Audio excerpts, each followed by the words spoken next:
Hola, bienvenidos a nuestra inmersión profunda en la historia del fútbol. Sabemos que te apasiona este deporte y quieres ir más allá de lo básico. Efectivamente. Nos has proporcionado muchísimos artículos y fuentes históricas, incluyendo información de la Wikipedia sobre la historia del fútbol, Ajá. y parece que nos espera un viaje fascinante. Desde luego, vamos a explorar los orígenes de este deporte rey, Me encanta la intriga. desde sus raíces antiguas hasta su evolución en el siglo XIX. Genial. Descubriremos detalles que sorprenderán incluso a los fanáticos más veteranos. Eso espero. Empecemos por el principio. Parece que el fútbol no es un invento moderno ni mucho menos. ¿Sabías que hay indicios de juegos de pelota con los pies de hace miles de años? Exacto. No se puede hablar del origen del fútbol sin mencionar el cujuju, un juego de la antigua China durante la dinastía Han. La dinastía Han. Entre los siglos III y II, consistía en patear una pelota hacia una pequeña red. Algunos historiadores incluso afirman que existían variantes con obstáculos y ponentes. Increíble. Es fascinante pensar en los guerreros. Y Han jugando al fútbol en su tiempo libre. imagínate. Y aún más antiguo es el kemari en Japón. Así. Un juego ceremonial donde se trataba de mantener la pelota en el aire, pasándola entre los jugadores. Un juego muy elegante. ¿Dirías que se puede considerar un ancestro directo del fútbol moderno? Es difícil establecer una línea directa, Ok. pero lo que sí es interesante es que, a pesar de estar separados por miles de kilómetros y siglos de historia, Claro. ambos juegos comparten la esencia del fútbol, usar los pies para controlar una pelota. Ajá. Este nos habla de un instinto humano universal de jugar con balones, ¿Te gusta eso? una pasión que ha trascendido culturas y épocas. Totalmente. Y esa pasión nos lleva a la Europa medieval. ¿Cómo era el fútbol en esa época?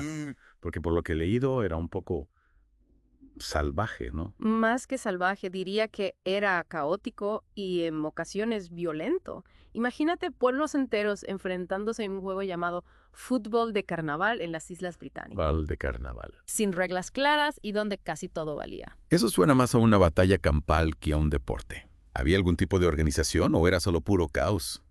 Me cuesta imaginar cómo se podía jugar así. Bueno, dependía de la región. En Inglaterra, el fútbol de carnaval era famoso por su brutalidad, Uf, con cientos de participantes corriendo por las calles y campos usando cualquier medio para llevar el balón a la meta, madre mía. incluso a través de ríos y estanques. Eso sí que es entrega. Pero si no me equivoco, has mencionado que la organización variaba.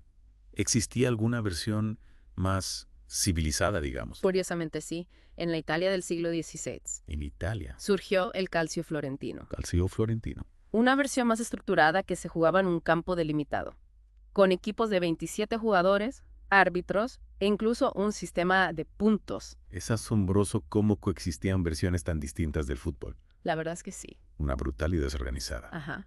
Y otra con reglas y árbitros. ¿Cómo se llegó a un punto medio? ¿Cómo se pasó del caos a un deporte más organizado? Ahí es donde entran las escuelas británicas. Las hijuelas. Durante los siglos XVIII y XIX, los colegios privados adoptaron y refinaron estas formas de fútbol, Ya veo. cada uno con sus propias reglas como si fueran laboratorios de experimentación futbolística. Las escuelas como cunas del fútbol moderno. Interesante. Supongo que los alumnos debatirían sobre las reglas en los recreos. Exactamente. Y fue esa diversidad de reglas la que, paradójicamente, impulsó la necesidad de estandarización. En serio. Cuando las escuelas empezaron a jugar entre sí, se dieron cuenta de que necesitaban un conjunto de reglas comunes para evitar el caos. Y aquí llegamos a un momento crucial. Las reglas de Cambridge de 1848. He leído que si visitas Cambridge encontrarás una placa que presume de ser la cuna del fútbol. Es cierto. Representantes de varias escuelas se reunieron en la Universidad de Cambridge para crear un código unificado, Qué interesante. que sentaría las bases para el fútbol moderno. Un hito histórico. Y justo cuando pensábamos que Cambridge se llevaba todo el mérito, aparece Sheffield. Resulta que al mismo tiempo se estaban desarrollando otras reglas, las reglas de Sheffield, que introdujeron elementos innovadores. ¿Podrías hablarnos un poco más sobre ellas? Claro, las reglas de Sheffield aportaron ideas revolucionarias como el travesaño, los saques de esquina y los tiros libres. Vaya, Incluso el club de fútbol más antiguo del mundo, el Sheffield FC, se fundó bajo estas reglas. dos códigos de fútbol compitiendo por la supremacía, como dos hermanos peleándose por el balón. ¿Cómo se resolvió esta rivalidad? Se impuso uno sobre el otro. Bueno, digamos que al final la razón y la necesidad de unificación se impusieron. En 1868, las reglas de Sheffield se fusionaron con las de la Football Association, Entiendo. creando un conjunto de normas más completo y coherente. La unión hace la fuerza. Y esa unión nos lleva al año 1863, la fecha oficial del nacimiento del fútbol tal como lo conocemos. Exacto.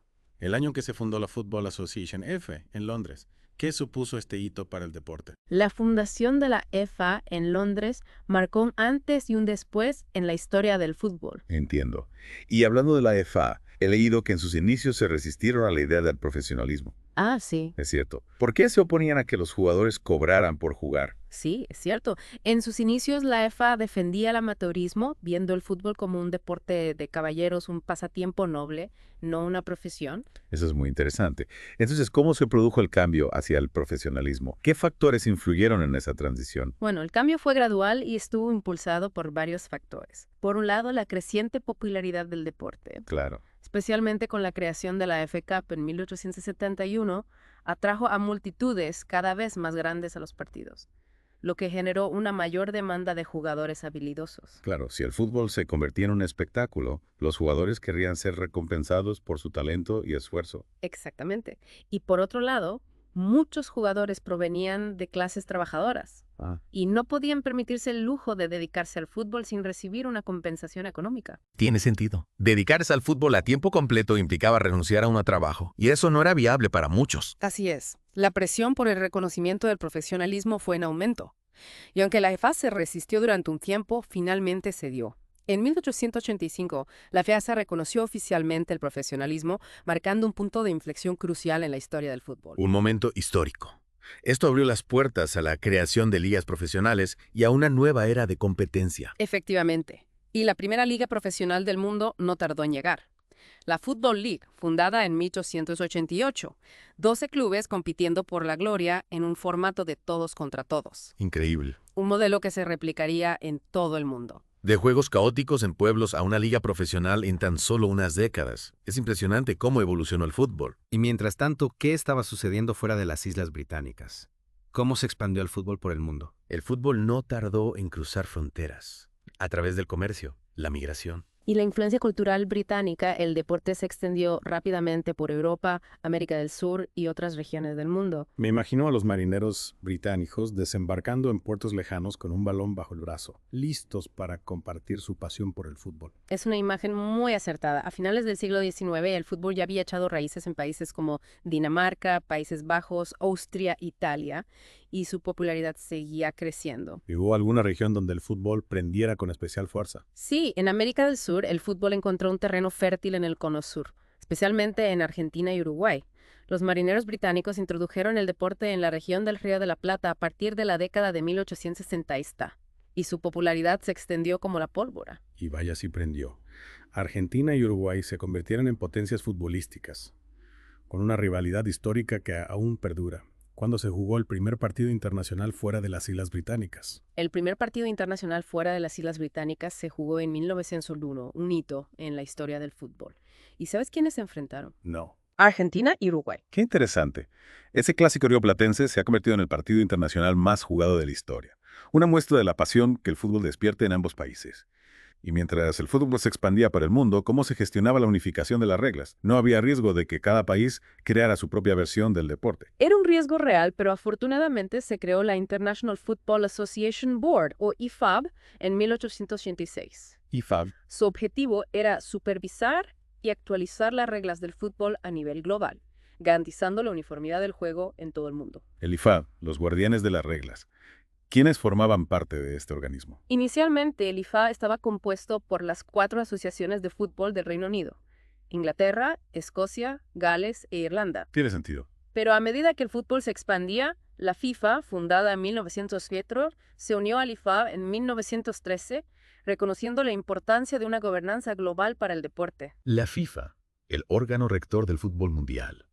Su fundación fue otro momento crucial en la historia del deporte, ¿verdad? ¿Qué papel jugó en la expansión del fútbol a nivel internacional? La FIFA, con sede en París, nació con el objetivo de promover el fútbol a nivel internacional, organizar competiciones y, por supuesto, velar por el cumplimiento de las reglas del juego. Su papel fue fundamental en la consolidación del fútbol como un deporte global. Y hablando de competiciones, no podemos olvidar los Juegos Olímpicos. El fútbol debutó como deporte de exhibición en los Juegos de París 1900, pero su primera aparición oficial fue en Londres 1908. Cierto. Y en esos primeros Juegos Olímpicos, la selección del Reino Unido se alzó con la medalla de oro, marcando el inicio de una larga y fructífera relación entre el fútbol y los Juegos. Una relación que, sin embargo, experimentaría cambios con la llegada de un evento aún más grande, la Copa Mundial de Fútbol. ¿Cómo surgió la idea de este torneo? La FIFA, liderada por el visionario Jules Rimet, concibió la idea de un torneo que reuniera a las mejores selecciones del mundo. Un evento que trascendiera las fronteras y uniera a los aficionados en torno a una pasión común. Y así, en 1930, Uruguay tuvo el honor de albergar la primera Copa Mundial de Fútbol, un torneo que cambiaría para siempre la historia del deporte. Sin duda, la Copa Mundial se convirtió en el evento deportivo más importante del planeta, un escenario donde las leyendas se forjan y los sueños se hacen realidad. Desde el Maracanazo de 1950 hasta el Milagro de Berma en 1954, la Copa Mundial nos ha regalado momentos inolvidables. Momentos que han quedado grabados en la memoria colectiva de los aficionados al fútbol. Y con el paso de los años, la Copa Mundial se ha expandido, dando lugar a torneos juveniles y femeninos, un reflejo del crecimiento inclusivo del deporte. Efectivamente. La Copa Mundial Femenina, que debutó en 1991, ha demostrado que la pasión por el fútbol no tiene género, y la creación de torneos juveniles ha brindado oportunidades a las futuras estrellas del deporte. El fútbol, un deporte en constante evolución, adaptándose a los cambios sociales y culturales. Y esa capacidad de adaptación se refleja también en la evolución de las reglas del juego, ¿verdad? Por supuesto. Las reglas del fútbol no son estáticas, sino que han ido evolucionando a lo largo del tiempo para garantizar la justicia, la seguridad y el espectáculo. Hablemos de esas reglas. Empecemos por el campo de juego. En sus inicios, el terreno de juego era bastante simple, ¿no? Un rectángulo sin marcas precisas. Exacto. En 1863, las reglas solo especificaban un rectángulo con un largo máximo de 200 yardas y un ancho máximo de 100 yardas. Las porterías eran 2 postes sin travesaño, y la altura de los postes no estaba definida. Un campo bastante rudimentario. ¿Cuándo se introdujeron las marcas y las medidas que conocemos hoy en día? Fue en 1891, con la llegada del IFAB. Cuando se establecieron medidas mínimas para el campo, se marcaron las líneas de banda y de meta, se añadió el travesaño a las porterías.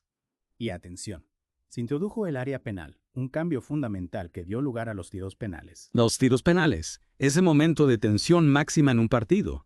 ¿Y cómo era el balón en estos primeros años? ¿Se parecían los balones modernos? Para nada. Antes de la llegada de los balones de caucho vulcanizado, se utilizaban vejigas de cerdo infladas, lo que hacía que el juego fuera bastante impredecible. Imagino que controlar una vejiga de cerdo no debía ser fácil. En absoluto. Pero gracias a la invención de Charles Goodyear en 1836, se pudieron crear balones más esféricos y duraderos. El primer balón de fútbol moderno, diseñado por el propio Goodyear, se utilizó por primera vez en 1863. Otro hito en la historia del fútbol. Y con el paso de los años, los materiales y la tecnología han permitido crear balones cada vez más precisos y aerodinámicos. Cierto, desde los balones de cuero cosidos a mano hasta los sofisticados diseños de hoy en día, la evolución del balón ha sido clave para el desarrollo del juego. Y hablando de desarrollo, no podemos olvidar la figura del árbitro. En los primeros partidos no había árbitros como tal, ¿verdad? ¿Cómo se resolvían las disputas? Así es. Las disputas se resolvían entre los capitanes de los equipos, lo que a menudo generaba discusiones y confusiones. Un caos total. ¿Cuándo se introdujo la figura del árbitro? ¿Quién tuvo esa brillante idea? Fue a finales de la década de 1860, gracias a la iniciativa de la Asociación de Fútbol de Sheffield. Sheffield, otra vez. Cuando se empezó a utilizar un referee, una persona neutral encargada de dirigir el partido y tomar decisiones imparciales. Tiene sentido, un avance fundamental para garantizar la justicia en el juego. Y con el tiempo, el papel del árbitro se fue profesionalizando, introduciendo las tarjetas amarillas y rojas para sancionar las infracciones, ¿verdad? Exacto.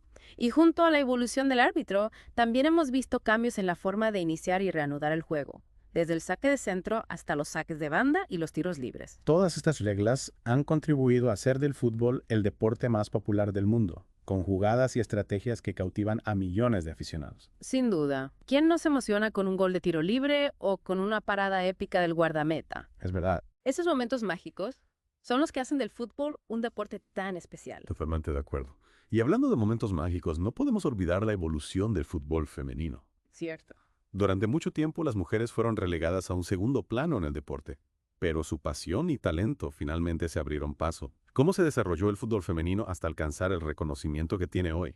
A pesar de los obstáculos y prejuicios, el fútbol femenino ha experimentado un crecimiento exponencial en las últimas décadas. Impresionante. Desde la creación de la Women's Football Association en Inglaterra en 1969 hasta la celebración de la primera Copa Mundial Femenina de Fútbol en 1991, las mujeres han demostrado que el fútbol no tiene género. Un logro histórico que ha inspirado a generaciones de mujeres y niñas. Y la inclusión del fútbol femenino en los Juegos Olímpicos desde 1996 ha consolidado su lugar en el escenario deportivo mundial. Sin duda, el fútbol femenino ha llegado para quedarse. Y su futuro se presenta brillante, con jugadoras cada vez más talentosas y competiciones cada vez más emocionantes. Es realmente inspirador ver cómo el fútbol ha evolucionado, adaptándose a los cambios sociales y abriendo sus puertas a la diversidad. Desde sus orígenes caóticos hasta la era moderna, con sus estrellas globales y competiciones internacionales. El fútbol ha recorrido un largo camino. Y esa capacidad de adaptación, esa constante búsqueda de la excelencia, es lo que me hace ser optimista sobre el futuro del deporte. Totalmente de acuerdo. Desde sus humildes orígenes hasta la era digital, el fútbol ha demostrado ser un deporte capaz de unir a personas de diferentes culturas, generaciones y géneros. ¿Qué nos depara el futuro del fútbol? Con la tecnología transformando el mundo a un ritmo vertiginoso, es emocionante imaginar cómo el fútbol seguirá evolucionando en las próximas décadas. Quizás veamos nuevas reglas, nuevas tecnologías aplicadas al juego, nuevas formas de disfrutar de ese deporte. Lo que es seguro es que la pasión por el fútbol seguirá viva, transmitiéndose de generación en generación. Este deporte, que nació de la simple alegría de patear un balón, ha evolucionado hasta convertirse en un fenómeno cultural global, una fuente de emociones, un lenguaje universal que nos une a todos. Efectivamente. Cada uno de nosotros, con nuestra pasión y apoyo, contribuimos a su legado. Ha sido un viaje fascinante a través de la historia del fútbol. Muchas gracias por acompañarnos en esta inmersión profunda y esperamos que hayas disfrutado descubriendo los detalles más curiosos e importantes de este apasionante deporte. Un placer compartir esta aventura contigo.